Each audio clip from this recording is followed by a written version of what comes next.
있고요. 마르다는 받았고요. 마리아하고 남성 1공동체, 230공동체 이렇게 받으면 되고, 주일학교 이렇게 받으면 될 것 같습니다. 여러분들 많이 함께 해 주셔야지 하나님 기뻐하십니다. 아멘이시죠? 네, 암송은 확실히 부담이 돼요. 여러분들이 그 대회에 나오시든 안 나오시든 이 기간만큼은 하루에 한 절씩이라도 계속 암송하면서 우리가 이번에 외울 32구절, 작년에 외웠던 22구절하고 올해 외울 10가지 말씀을 같이 해서 여러분들도 함께 동참해 주셨으면 좋겠습니다. 오늘 함께 나눈 말씀 보실까요? 오늘 함께 나눌 말씀 요나서 4장 5절부터 11절까지 말씀입니다. 요나서가 오늘 마지막 말씀입니다. 요나서 4장 5절부터 11절까지 말씀입니다. 우리 같이 읽도록 할까요? 우리 한 목소리로 같이 봉독하도록 하겠습니다. 5절부터 읽겠습니다. 시작. 요나가 성읍에서 나가서 그 성읍 동쪽에 앉아 거기서 자기를 위하여 초막을 짓고 그 성읍에 무슨 일이 일어나는가를 보려고 그 그늘 아래에 앉았더라. 하나님 여호와께서 박넝쿨을 예비하사 요나를 가리게 하셨으니 이는 그의 머리를 위하여 그늘이 지게 하며 그의 괴로움을 면하게 하려 하심이었더라. 요나가 박넝쿨로 말미암아 크게 기뻐하였더니 하나님이 벌레를 예비하사 이튿날 새벽에 그 박넝쿨을 갈아먹게 하심에 시드니라. 해가 뜰 때에 하나님이 뜨거운 동풍을 예비하셨고 해는 요나의 머리에 쪼임에 요나가 혼미하여 스스로 죽기를 구하여 이르되 사는 것보다 죽는 것이 내게 나으니이다 하니라. 하나님이 요나에게 이르시되 내가 이 박넝쿨로 말미암아 성내는 것이 어찌 옳으냐 하시니 그가 대답하되 내가 성내어 죽기까지 할지라도 옳으니이다 하니라. 여호와께서 이르시되 내가 수고도 아니하였고 재배도 아니하였고 하룻밤에 났다가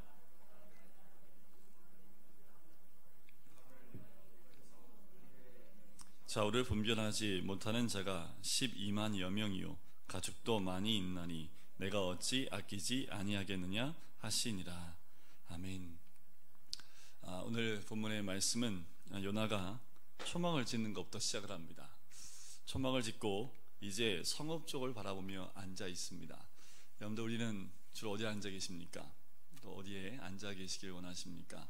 여러분들 앉아 있는 곳이 어느 곳이고 또 어느 곳에 주로 초막을 짓고 앉아서 무엇을 바라보고 계십니까? 우리가 바라보는 것이 내 눈에 들어오는 것이고 내가 생각하는 것들이 내가 바라보고 있는 것이지요. 내가 있고 싶어하는 것, 그것이 초막을 지어진 바로 그곳입니다. 요나가 초막을 짓고 이제 니느웨를 바라보고 있어요. 어떤 마음이었을까요? 어떠한 호흡이 있었을까요? 아마도 한숨을 깊게 내쉬는 요나의 모습이지 않을까. 니느웨 성을 바라보면서 절망하고 있는 것이 요나의 모습은 아닐까요? 바라보면서 이런 마음이 있었을 것 같아요. 홍수가 일어나지 않을까, 지진이 일어나지 않을까, 불덩이가 하늘에서 떨어지지 않을까, 이런 생각과 이런 마음을 가지고 지금 이 니느웨 성을 향하여 바라보고 있는 거지요. 그런데 우리가 이미 보았던 3장 10절 말씀에 보면 하나님께서 그들에게 샬롬을 허락하신 것을 알 수 있습니다. 하나님이 그들이 행하신 것과 그 악한 일에서 돌이켜 떠나는 것을 보시고 하나님이 뜻을 돌이키사 그들에게 내리리라고 말씀하신 재앙을 내리지 아니하시니라. 샬롬이 니느웨 성읍 가운데 임하게 됩니다. 그런데 왠지 이 샬롬과 상관없이 샬롬을 경험하지 못하는 한 사람만 있지요. 누굽니까? 요나만 샬롬을 경험하지 못하고 있습니다. 지금 이 요나는 아직도 하나님께 성을 내고 있는 그 모습이지요. 저 한 이전에 보았던 말씀 4장 1절부터 4절까지 말씀에 보면 1절에 보면 이렇게 나오지요. 요나가 매우 싫어하고 성내며 라고 나옵니다. 자, 지금 요나가 어떤 상태예요? 하나님을 향하여 썩내고 있는 거예요. 썩내고, 그죠? 네, 좀 발음을 세게 하면 썩낸다고 그러잖아요, 그죠? 성을 지금 내고 있습니다. 지금 그 상태 가운데 자신의 마음을 돌이켜보지 못하고 있습니다. 자신의 마음을 점검하지도 못하고 지금 요나는 니느웨 성읍을 향해서 째려보고 있는 거지요. 요나는 현재 니느웨 성읍을 그냥 바라보는 관망자입니다. 얼마 전에는 하나님께서도 이 니느웨 성읍을 관망하고 계셨습니다. 성읍 사람들이 악한 길에서 떠나고 나니까 이제 긍휼의 눈으로 우리 하나님의 눈이 바뀌셨지요. 그럼에도 불구하고 요나는 회개하고 돌아오는 니느웨가 이게 마음에 딱 들어오지 않습니다. 회개하는 그것이 그 마음에 달갑지가 않아요. 그런 요나를 하나님도 조용히 바라보고 계시지요. 요나는 그 니느웨를 바라보고 있고 하나님은 요나를 바라보고 있는 지금 상황입니다. 자, 지금 우리는 어떤가요? 혹시 초막에 거하면서 세상에 있는 타인을 열심히 관망하고 있는 그 모습은 우리들 가운데 없습니까? 우리가 초막을 짓고 니느웨 같은 사람들을 바라보면서 저 사람 언제 망하나 하고 쳐다보고 째려보고 있는 그 모습은 아닙니까? 한 번 두고 보려는 심산으로 보고 있는 모습은 우리에게 있지 않은지 우리의 마음을 점검해 보실 필요가 있습니다.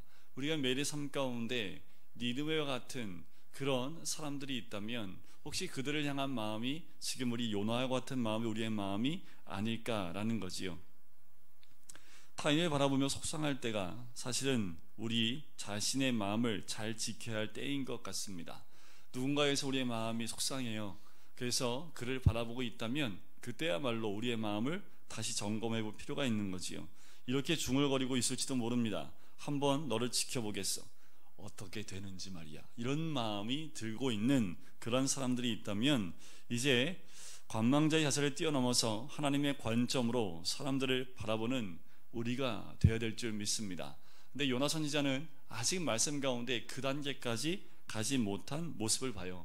자, 4장 말씀 4절을 말씀해 보면 하나님께서 이렇게 얘기하지요. 내가 성내는 것이 옳으냐라고 질문을 하는데 전혀 답변이 없습니다.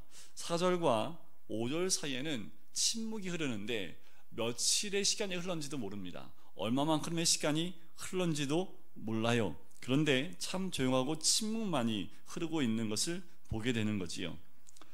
하나님께서 영원히 관망자로 이 질문하시고 요나만 바라보고 계실 분은 아닙니다. 왜요? 이미 다시스로 도망가려고는 그 요나를 향해서 뭘 보내셨습니까? 폭풍우를 보내셔서 요나를 깨우셨지요. 또 물고기 뱃속에서 육지로 인도하셨듯이 지금 하나님은 또 이 요나를 인도하시려고 준비하고 계시는 것을 우리는 오늘 본문 말씀에서 보면 알 수 있습니다. 요나가 며칠을 그렇게 지낸지 모르지만 초막을 지어놓고 있는 그 상태, 그런데 그때 갑자기 초막 옆에서 뭐가 일어나요? 박넝쿨이 갑자기 자라기 시작을 합니다. 그 박넝쿨, 히브리어로는 키카욘이라는 단어를 쓰는데 이것이 요 지방에 나는 덩쿨 종류의 관목이라고 합니다. 자라는 속도가 무지 빠르답니다. 하루에 30cm씩 자란대요. 빠른 건가요? 이 정도 자라는, 이런 정도 빠르게 자라는 우리 박넝쿨이 좀 호박도 그렇게 빨리 안 자라지요. 하루에 30cm 이만큼씩 자라는 거거든요. 지금 그렇게 자라는 그 며칠 만에 굉장히 빠르게 자랄 수 있는 그 관목, 넝쿨 종류의 하나라고 합니다. 빨리 자라다 보니까 단점은 뭐냐 하면 바람에 쉽게 시듭니다. 그리고 쉽게 벌레에 먹히면 쉽게 시들어버리는 단점이 있는 것이 이 박넝쿨의 특징입니다. 그런데 어떻든 간에 지금 태양빛이 굉장히 강렬한 그 니느웨 성 주변에 그 태양을 가릴 수 있는 박넝쿨이 그 초막, 지금 천막을 짓고 있는 그 위를 덮고 있는 거지요. 그 덮으면서 어떻게 해요? 햇빛을 가리고 있습니다. 자, 본문 6절에 보면 하나님이 요나의 괴로움을 면하게 하시려고 그 박넝쿨을 머리 위에 씌워주셨다라는 거지요. 여기서 표현된 요나의 괴로움이라는 그 괴로움이라는 단어는 히브리 말로 라라는 말을 씁니다. 이 라라는 말은 앞에서도 우리가 함께 보았던 단어인데요. 이거는 악함이라는 뜻을 갖고 있는 단어입니다. 자, 6절을 다시 한번 볼까요? 하나님 여호와께서 박넝쿨을 예비하사 요나를 가리게 하셨으니 이는 그의 머리를 위하여 그늘이 지게 하며 그의 괴로움을 면하게 하려 하심이었더라 라는 거지요. 자, 여기서 라는 그의 괴로움과 또 어느 상태를 얘기하냐면 그의 선하지 않은 마음 상태를 드러내고 있는 겁니다. 그의 괴로움은 지금 햇빛에 의한 그런 외적인 괴로움뿐만 아니라 그 내면에 이미 선하지 않은 마음으로 괴로워하고 있는 그 내면의 모습까지 드러내고 있는 단어가 요나의 괴로움입니다. 두 가지지요. 태양으로 오는 괴로움, 환경으로 오는 괴로움도 있지만 그 내면에 아직 정리되지 못한 마음의 이 마음의 그 니느웨 성읍에 대한 그 불타오르는 미움과 그리고 시기와 질투와 망해야 되는데 망하지 않는 그들의 모습 때문에 괴로워하고 있는 요나의 그 괴로움, 그것을 지금 이 본문엔 이 라라는 단어를 써서 표현하고 있다는 겁니다. 그런데 우리 하나님께서 그 라를 면하게, 그 괴로움을 면하게 하시려고 뭘 준비하셨어요? 그늘을 마련해 주셨다라는 겁니다. 구체적으로 이 폭염 때문에 오는 그 고충일 수도 있고 니느웨를 통해서 오는 그 마음의 아픔일 수도 있지만, 여기서 쓰인 동사 특별히 면하다라는 그 말은 구원하다는 뜻이 있습니다. 자, 요나의 괴로움을 면하게 하려 하심이었다. 이 면하다라는 말은 구하다, 구원하다, 건져내다라는 그 단어의 뜻을 가지고 있습니다. 자, 이 똑같은 단어가 쓰이는 데가 어디냐면 창세기 32장 30절에 보면 이 단어가 나와요. 제가 읽어드려 볼게요. 그러므로 야곱이 그곳 이름을 분이엘이라 하였으니 그가 이르기를 내가 하나님과 대면하여 보았으나 내 생명이 보존되었다 함이더라. 자, 여기서 보존되었다라는 말이 지금 여기서 면하게 했다라는 말과 똑같은 단어를 쓰고 있다라는 겁니다. 그러니까 어떤 거예요? 자, 이 사건 창세기 32장 30절, 32장 30절에 나오는 그 사건이 뭐냐면 야곱이 야복 강가에서 하나님의 사람과 씨름했을 때입니다. 씨름하다가 어떻게 해요? 하나님의 사람이 야곱의 이 엉치뼈를 치죠. 그래서 그게 끊어지게 됩니다. 쩔뚝거리는데 하나님의 사람을 떠나지 못하게 잡아요. 복을 내려달라고. 그래서 그의 이름을 이스라엘로 바꿔주지요. 그러면서 나오는 말씀이 이 말씀입니다. 야곱이 그곳 이름을 분엘이라, 하나님의 얼굴이라는 뜻입니다. 하였으니 그가 이르기를 내가 하나님을 대면하여 보았으나 내 생명이 보존되었다. 다시 말씀을 드리면 내가 하나님의 얼굴을 보았으나 내가 죽지 않고 구원받았도다 라는 그 의미입니다. 하나님의 얼굴을 보았지만 죽지 않고 구원받았다라는 거지요. 공포와 죽음으로 치달을 것 같은 순간에 보존되어지고 건져내어졌다라는 그 뜻이 면하다 그리고 보존되었다, 똑같은 말을 쓰고 있다라는 겁니다. 지금 그 요나의 괴로움에서 구원하여 냈다라는 거지요. 그렇다면 이 그늘을 통해서 요나를 보존하고 건져주시려는 구원의 의도가 하나님께 있음을 알게 되는 거지요. 무엇으로부터 구원할까라는 거지요. 무엇으로부터 이 요나를 구원하는 것인가라는 겁니다. 자, 이 요나는 그 아까도 말씀드렸지만 그 악함, 요나의 마음이 재앙이 내린 듯 고통스러웠다라는 것을, 거기서부터 구원했다라는 것을 우리가 조금은 짐작할 수 있는 단어이기도 합니다. 박넝쿨이 요나에게 구원의 은신처가 되어준 것이다 라는 거지요. 첫 번째는 어떻게 해요? 그 햇볕 가운데서 구원을 얻었을 뿐만 아니라 이 박넝쿨을 통해서 하나님이 앞으로 요나의 마음 가운데 있는 그 악함, 니느웨가 망하지 않는 것에 대해서 그 마음의 시기, 질투, 미움, 이 모든 그 악한 마음에서 구원해낼 수 있는 그것을 이 박넝쿨로 통해서, 그 그늘을 통해서 우리 하나님께서 건져내 주시겠다라는 그 의도가 있었다라는 겁니다. 박넝쿨은 단지 요나에게 그늘만을 마련해주고 그날 그렇게 잘 자란 것만은 아닙니다. 선하신 하나님이 재앙 같은 고통에서 요나를 구원해 주시려고 친히 예비하신 것이라는 거지요. 또 하나의 단어가 나오지요. 박넝쿨을 예비했다라는 겁니다. 자, 요나서 말씀에 예비하다는 말이 총 4번 나온다고 제가 전에 말씀을 드렸습니다. 자, 큰 물고기를 예비했다는 것은 큰 물고기지요. 오늘 여기서도 또 3번 더 등장을 해요. 첫 번째가 박넝쿨을 예비했다라는 단어가 나오고, 그 다음에 벌레를 예비하게 됩니다. 그리고 또 하나 뭘 예비해요? 동풍을 예비하는 그 모습을 보지요. 자, 여기서 예비한다 그 단어는요, 특별히 선택하다, 지명하다라는 말로도 번역이 가능합니다. 박넝쿨을 지금 예비했다는 말은 뭐예요? 그 박넝쿨을 선택하고 그리고 지명에 불렀다라는 거지요. 부름받고 요나의 초막에 그들을 공급한 것이다 라는 겁니다. 큰 물고기를 예비하셨듯이 오늘 그 박넝쿨을 통해서 그를 또한 예비하고 그렇게 예비해 두셨다라는 겁니다. 니느웨의 폭염을 뚫고 자란 이 박넝쿨은 요나를 증오와 분노로부터 건져내는 그 도구가 될 것이라는 거지요. 박넝쿨이 자란 것은 하나님이 이런 거지요.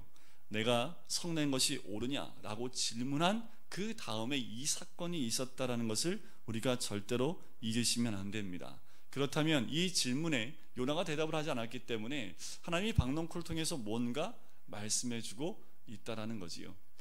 여러분, 혹시 우리 삶에 박넝쿨이 있습니까?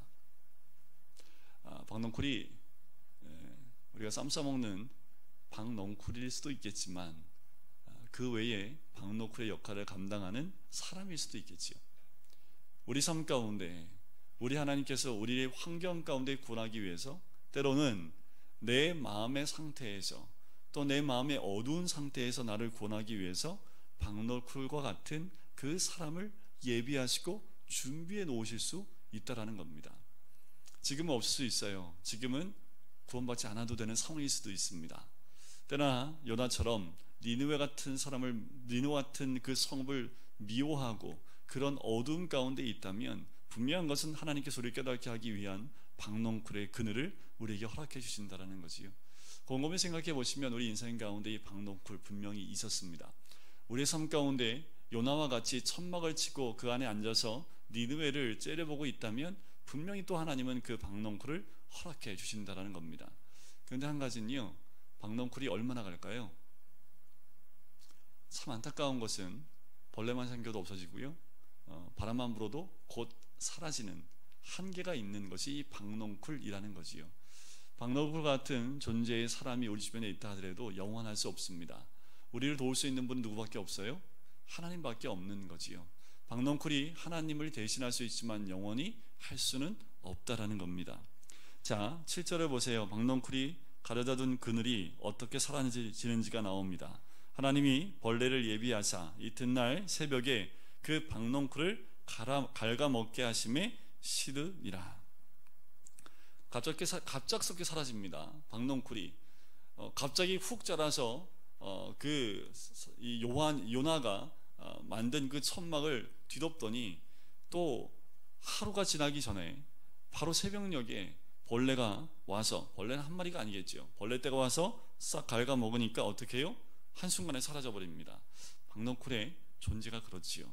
그런데 그 박넝쿨을 없애는 벌레도 누가 준비하신 거예요? 하나님이 예비해 놓으신 것이라는 겁니다. 하나님이 그분의 섭리 안에서 선하게 그 모든 것들을 다스리고 있는 것을 보게 됩니다.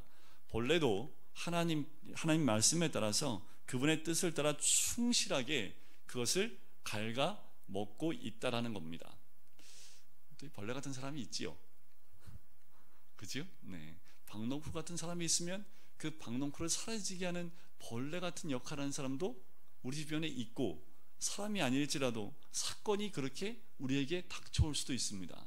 나를 보호하고 그늘지게 했다는 것을 이 벌레 같은 어떤 사건을 통해서 내 삶 가운데서 사라지게 하는 것들이 있을 수 있다는 거지요. 그것도 누가 허락하신 거예요?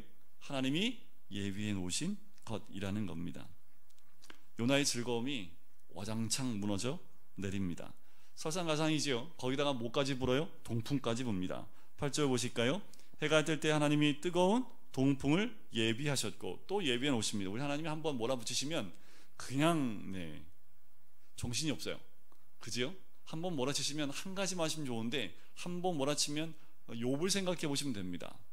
한순간에 모든 재산이 다 날아갔는데 그 날아가는 순간 바로 자녀들이 한순간에 다 죽어버리는, 모든 고난이 닥쳐오는데 한순간에 다 닥쳐오는 모습이 성경 곳곳에 나오지요. 자, 이렇게 동풍까지 봅니다. 어떻게 됩니까? 요나의 머리에 쪼임에 뭐가요? 해가 쪼입니다. 지금 이 동풍이 어떤 바람이냐면요, 이런 거예요. 여러분들 머리 감고 나면 머리 뭘로 말리십니까? 드라이기로 말리시죠? 찬바람 말리세요? 뜨거운 바람 말리세요? 뜨거운 바람 말리시죠? 네, 그 드라이기 한 30개를 앞에 놓고 틀어내는 거죠. 그거만큼 뜨거운 겁니다. 그러니까 이 동풍을 맞고 있으면 사람이 기절한답니다. 그만큼 뜨거운, 그러니까 육지에 뜨거운 바람을 몰아서 동쪽에서 불어오는 바람이기 때문에 이 바람을 그냥 맞고 있으면 졸도할 정도로 어마어마하게 뜨거운 바람과 같다라는 거지요. 요나가 이렇게 동풍이 불고 햇빛이 쪼이는데 이 고통을 어떻게 대처합니까? 8절 끝에 보니까 어떻게 대처해요? 사는 것보다 죽는 것이 내게 나으니이다. 어떻게 보면 요나의 이 기도가, 이 마지막 기도거든요. 이 기도가 친근한 것 같아요. 우리도 주로 이렇게 하지 않아요? 이런 일 딱 다치면 아우 죽겠네, 하나님께서 나 죽여달라고 떼쓰고 했던 그 모습이 우리의 모습은 아닙니까? 지금 요나서의 이 마지막 기도에도 똑같이 이렇게 기도를 하는 거지요. 그런데 좀 한 두 장만 앞에 가면 스올의 뱃속, 그러니까 물고기 뱃속에서 이 요나는 어떻게 기도했습니까? 그 기도의 내용을 보면 참 영성이 있었지요. 어둡고 축축한 3일 동안의 그 기도하는 요나의 모습은 굉장히 영성이 있는 모습이었는데, 그 모습은 어디론가 다 사라져 버렸다라는 거지요. 오히려 죽음을 택하겠다고 기도하고 있는 그 요나의 모습을 보게 됩니다. 이런 기도입니다. 하나님, 도대체 왜 이러십니까? 왜 저를 향하여 공격하십니까? 저는 항복 못합니다. 차라리 죽이십시오 라는 그 의미가 이 안에 있는 거지요. 우리가 어떻게 보면 하나님한테 이렇게 삿대질을 하고 달려들 때도 있지 않나. 선지자가 선택한 결론은 삶이 아니라 죽음을 선택을 합니다. 순응하고 순종하고 받아들임이 아니라 거부하고 분노를 표출하고 있는 모습을 보게 되는 거지요. 선지자의 모습이 참 묘한 대조를 이루게 됩니다. 하나님이 예비하신 것들 한번 보실까요? 하나님이 예비하신 물고기, 박넝쿨, 벌레, 동풍, 그 크기와 종류에 상관없이 다 하나님께 어떻게 하고 있습니까? 순종하고 있지요. 그죠? 또 1장에 나오는 이방인 선원들을 한번 보실까요? 그들은 풍랑 가운데 메시지를 받고요, 어떻게 합니까?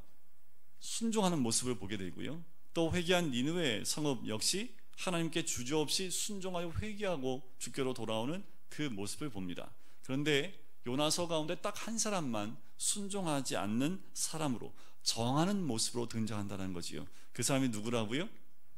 접니다. 요나지요, 요나. 그런데 우리도 참 우리 주변은 하나님 말씀에 순종을 잘하는데 우리는 왜 이렇게 하나님 말씀에 순종 못하는 요나와 같은 모습인지 모르겠습니다. 사실 지금 죽음을 요구하는, 구하는 요나의 모습이 낯설지가 않아요. 왜요? 첫 번째, 제비에 뽑혔을 때 죽음의 운명에 놓인 적이 있었지요.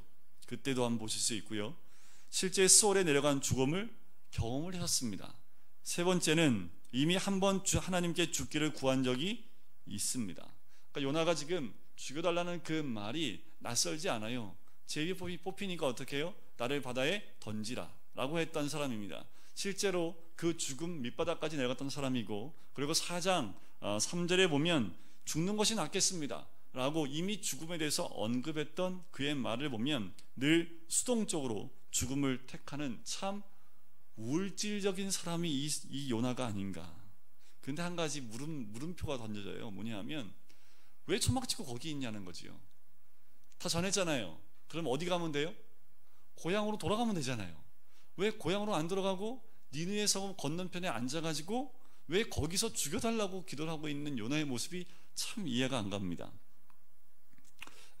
우리가 발견할 수 있는 게 있는데요, 뭐냐면 요나라는 그 이름의 뜻입니다. 비둘기거든, 비둘기. 여러분들 비둘기가 제가 그 고속버스 터미널 갔더니 거기 비둘기 엄청 많더라고요. 그러니까 어떤 기자가 그 인터뷰를 해달라고 비둘기에 대해서, 그래서 그냥 이렇게 바빠가지고 지나갔는데, 우리가 알고 있는 비둘기는 우리 주변에 이렇게 잘 날지 못하고 피둥피둥 살찐 이게 비둘기가 아니더라고요. 조사해 보니까. 자, 비둘기가요 한 번 날면 시속 90km로 난답니다. 그리고 한 번 날면 800km에서 1000km로 날아갈 수 있대요. 여러분들 영화 같은 데 보면 비둘기 그 다리에다가 이 쪽지 같은 그런 거예요. 비둘기 한 번 날면 굉장히 멀리 나간답니다. 근데 참 재밌는 건 뭐냐면 이 비둘기가요 태어날 때 눈에 자성을 가지고 있대요. 그래서 자기가 돌아올 곳에 대한 정확한 방향을 잃어버리지 않는 회귀 본능을 갖고 있는 것이 이 비둘기라고 합니다. 또한 이 비둘기는요 도망하는 것에도 굉장히 능한 것이 비둘기래요. 참 잘 도망간답니다. 맹금류의 공격이나 위험한 사태가 오면요 되게 재빨리 도망가는, 그 누구도 찾지 못하도록 잘 숨는 그 비둘기라는 거지요. 요나를 생각해 보니까 좀 비슷하지 않습니까? 다시스로 도망가는 그의 모습이 비둘기의 모습이 아닐까. 그냥 놔뒀으면 어떻게 해요? 그냥 다시스로 선살같이 도망가서 그냥 머리 숙이고 숨어있는 요나의 모습이 어쩌면 비둘기와 같은 모습이지요. 비둘기는 겁이 많대요.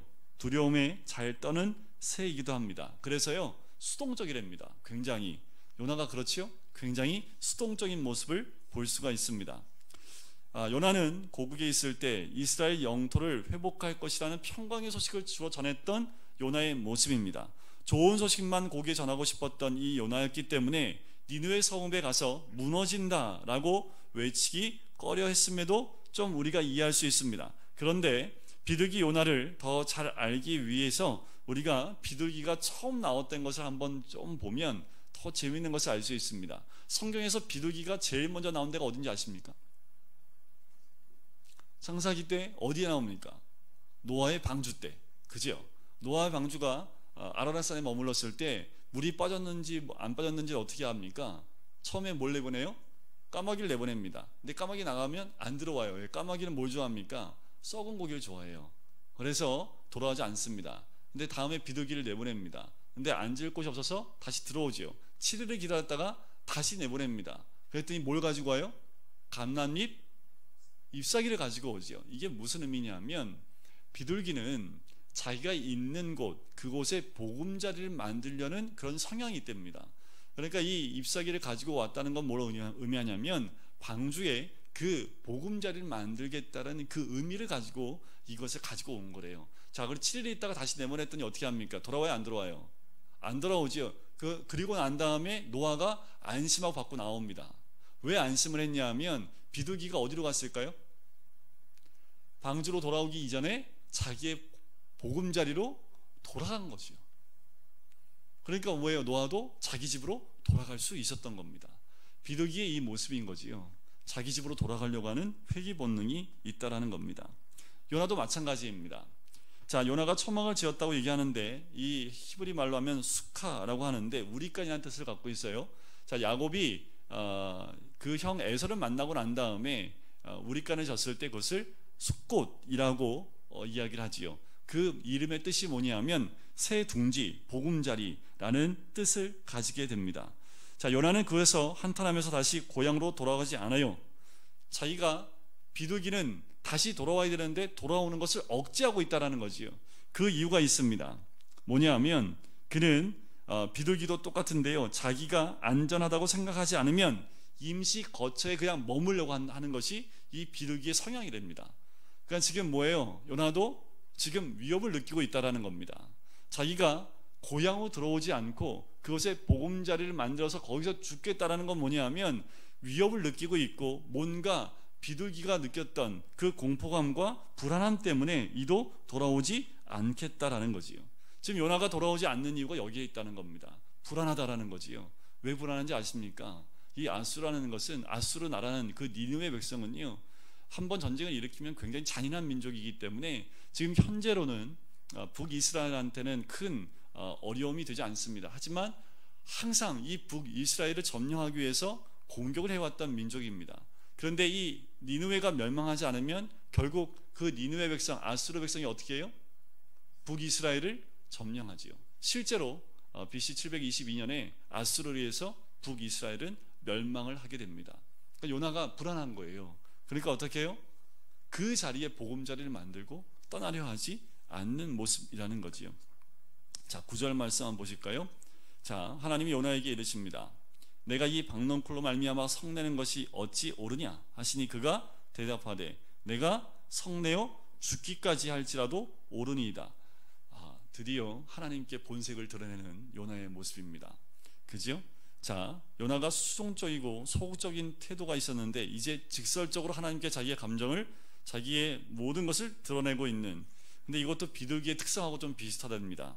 비둘기도 줄곧 날다가 외부적인 그 위협이 가으면요 갑자기 거꾸로 역주행을 해서 공격성을 드러내는 것이 또 비둘기의 성향이 있답니다. 그러니까 지금 마지막 요나의 모습이 그와 같은 모습이라는 거지요. 뭐라고 대답을 해요? 내가 성내어 죽기까지 할지라도 옳으니이다. 하나님이 성내는 것이 옳은가라고 물으셨는데 성내는 것이 뭐예요? 정당합니다 라고 대답을 하고 있는 거지요. 왜 성낼까요? 먼저 요나가 지금 왜 성을 내고 있겠습니까? 가만히 묵상해 보니까 요나는 하나님이 니느웨 성읍에 너무 쉽게 은혜를 베푸시는 것 때문에 그것 때문에 지금 화가 난 거예요. 자기는 은혜를 거둬가 버리고 니느웨 백성에는 큰 은혜를 내려주고, 지금 이 두 가지가 이 요나로 하여금 죽고 싶다라는, 그냥 여기서 죽는 것이 좋겠다라고, 그것이 낫겠다라고 지금 이야기하는 그 중심입니다. 그러니까 뭐예요? 하나님께서 이 니느웨 성읍은 은혜를 베푸시고 지금 요나한테는 어떻게 해요? 은혜도 없는 그 박농쿨마저 빼앗아가 버리는 하나님.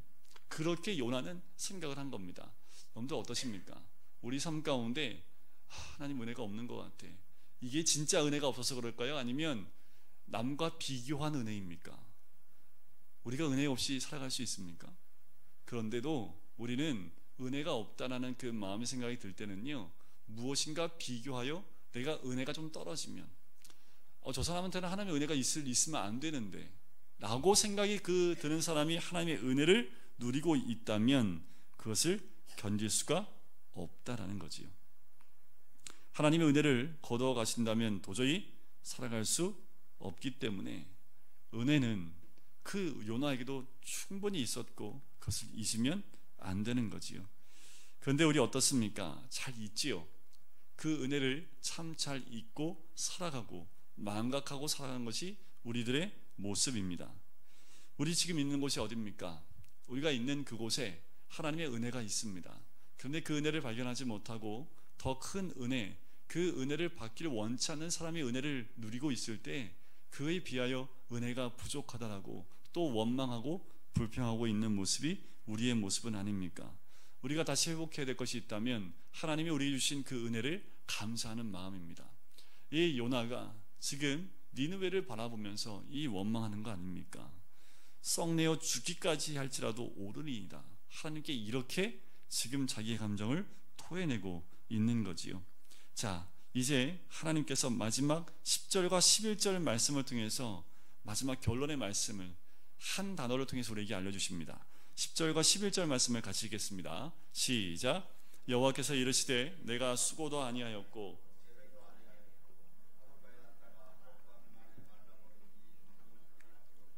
하물며 이 큰 성읍 니느웨에는 좌우를 분별하지 못하는 자가 12만여 명이요 가축도 많이 있나니 내가 어찌 아끼지 아니하겠느냐 하시니라.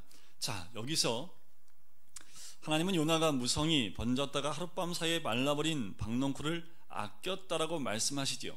자, 그리고 우리 하나님을 뭘 아꼈다고 이해해요? 11절 끝에 내가 어찌 아끼지 아니하겠느냐. 너는 박농쿨을 아끼면서 내가 이 니느웨 분별하지 못하는 이 사람 12만여 명이나 되는 그리고 가축들을 내가 아끼는 것, 그것이 어찌 비교가 되겠느냐라는 거지요.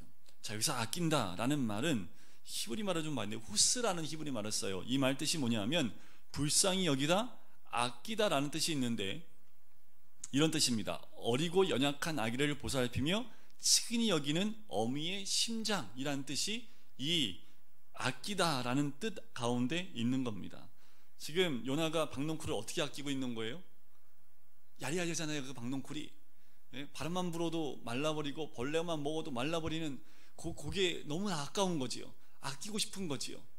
그런데 그게 금방 사라져 버렸는데 지금 하나님 앞에 섰을 때 네가 그렇게 아끼는 그것, 그런데 여기에 내 형상으로 만들어낸 12만여 명이 있는데 그들을 아끼는 것이 당연하지 않겠느냐라고 이야기합니다. 여러분들, 우리가 무엇을 아낀다 그리고 불쌍히 여긴다 했을 때 우리 눈에 그것이 들어와야 되죠. 보이지도 않는데 불쌍히 여긴다고 하는 것은 한계가 있습니다. 예수님 시대 때 공생의 가운데에도 우리 주님이 목자 없이 유리하는 자들을 보며 불쌍히 여기셨다는 말씀을 하시지요. 우리 주님의 눈에 그 유리방황하는 사람들이 보이기 시작했다라는 겁니다. 하나님 눈에 그 12여만 명이나 되는 사람들이 눈에 들어오셨다라는 거지요. 그들이 회개한 그들, 하나님 앞에 무릎 꿇고 눈물로 죄를 뒤집어 쓰고 회개하고 있는 그 한 사람 한 사람이 하나님의 눈동자 가운데 들어왔다라는 겁니다. 결국 이 11절 마지막에 써있는 내가 어찌 아끼지 아니하겠느냐, 이 말은 예수 그리스도의 십자가 사역을 통해서 완성이 됩니다. 그것은 이 니느웨 백성만을 향한 아낌이 아니지요. 이방인이었던, 영원히 죽을 수밖에 없고 멸망할 수밖에 없는 그들을 하나님이 아끼셨다는 그 표현은 결국 예수님의 십자가 사역을 통해서 이 땅에 있는 모든 사람들을 아끼고 불쌍히 여기는 것으로 확장이 되어지게 되는 겁니다. 우리 예수님도 이 땅의 공생의 기간 가운데 수없이 많은 사람들을 그 불쌍한 눈으로 그 한 사람 한 사람을 그렇게 아끼셨던 것처럼 내가 그렇게 그 사람들을 아끼는 것이 네가 박노크를 아끼는 것과 얼마나 비교가 될 수 있느냐라는 거지요. 우리 모두는 이미 하나님께 아낌을 받은 사람들인 줄 믿습니다. 우리는 이미 하나님 앞 눈에 아끼 되어진, 불쌍히 여겨지는 그 한 사람 한 사람인 줄 믿습니다. 그러니까요, 주님의 눈동자에서 벗어나시면 안 됩니다. 제가 한 청년하고 어저께 식사를 하면서 그 얘기를 했어요. 오늘 새벽에도 잠깐 말씀을 드렸는데 그 얘기를 했습니다. 너의 중심을 하나님께 두어라 라고 이야기를 했어요. 하나님께 두고 때로는 오뚜기처럼 흔들흔들 하다가 중심은 하나님께 있지만 몸이 밖으로 살짝 세상으로 나갈 수는 있겠지만 결국 주께로 돌아오게 됩니다. 중심이 세상에 있다고 한다면 네가 흔들리다가 주께로 몸이 살짝 들어올 수 있지만 결국 세상을 향해서 나갈 수밖에 없다. 하나님 앞에 있어야지 하나님 눈에 들어옵니다. 하나님을 떠나지 않고 중심을 주께 두고 있어야지 때로 내 몸이 하나님을 향하여 기울이지 않고 세상을 향하여 몸이 나갔을 때에도 그 중심이 하나님 붙잡고 계시기 때문에 다시 주께로 돌아오는 이 비둘기가 회귀하는 것처럼 다시 돌아오는 귀한 은혜를 누릴 수 있다는 거지요. 그런데 그 중심 자체를 다른 곳에 두기 시작하면 그 다음부터는 하나님 눈에서 벗어나기 시작을 하면 그 다음부터는 더 쉽지 않다라는 거지요. 그래서 사회를 향하여 첫 발자국을 떼는 청년에게 제가 그 얘기를 했습니다. 사회의 첫 발자국을 띄면서 물질이나 다른 것에 내 마음을 두지 마라.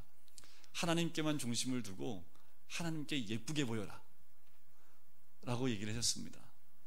네가 예쁘게 보여서 너한테 득 줄 사람이 있으면 그한테 예쁘게 보여야 되는데 없잖아. 그러면 하나님께 예쁘게 보여. 그러면 하나님이 인도하심이 있지. 그것을 경험했던 청년이기 때문에 제가 그런 말씀을 드렸어요. 그런 말을 해줬습니다. 하나님이 여전히 우리를 하나님 눈동자 안에 넣고 계시는 줄 믿습니다. 그렇다면 우리가 무엇을 누린 사람입니까? 하나님의 아끼는 존재가 되어졌지요. 그럼 이제 우리는 어떻게 살아가야 됩니까? 우리가 주님의 눈동자에 아끼는 자가 되었던 것처럼 이제 우리도 요나처럼 니느웨를 향하여 째려보고 미워하는 눈동자가 아니라 한 영혼 한 영혼을 바라보며 우리 눈에 한 영혼을 담고 아끼고 불쌍히 여기는 그 눈동자가 우리의 눈동자가 되어야 될 줄 믿습니다. 아낌을 받은 자, 사랑을 받은 자는 그 아낌을 다시 나눌 수 있고 사랑을 나눌 수 있는 존재가 되는 줄 믿습니다. 이 다음에 내려오는 말에 의하면 그 니느웨 성읍에 있었던 그 고을, 그것이 이제 발견이 됐는데 그 양옆에 언덕이 두 개가 있었다고 합니다. 근데 그 언덕의 한쪽의 이름이 선지자 요나라는 이름의 뜻을 갖고 있는 그 언덕이 있더래요. 그래서 어떤 학자들은 그렇게 얘기합니다. 이 요나서 4장 이후에 요나는 다시 이스라엘로 돌아오지 않고 마지막까지 니느웨에서 선지자로서의 사명을 감당하고 순교했을 것이다. 그렇기 때문에 그 지역에 요나의 이름이 달려있는 그 언덕의 이름이 남아 있었을 것이다 라고 학자들이 보는 사람도 있다고 합니다.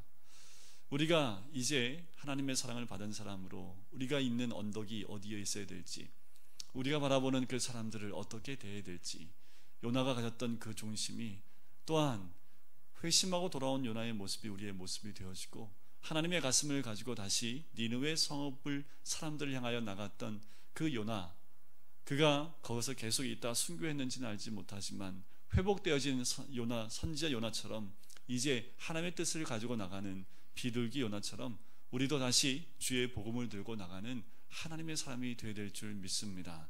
지금도 우리를 사랑하시고 주님의 불쌍히 여기시는 그 아끼는 한 영혼 한 영혼이라면 우리는 이제 그 마음을 받고 회복하여 하나님 앞에 서는 하나님의 사람이 되어야 될 줄 믿습니다. 중심을 어디다 두고요? 하나님께 두셔야지요. 중심을 하나님께 두고, 때로는 세상을 향하여 몸이 기운다 할지라도 다시 주님께로 회개에 돌아올 수 있는 그 중심이 주께 있으시는 우리 모든 성도님 되시기를 주님의 이름으로 간절히 축원드립니다. 우리 같이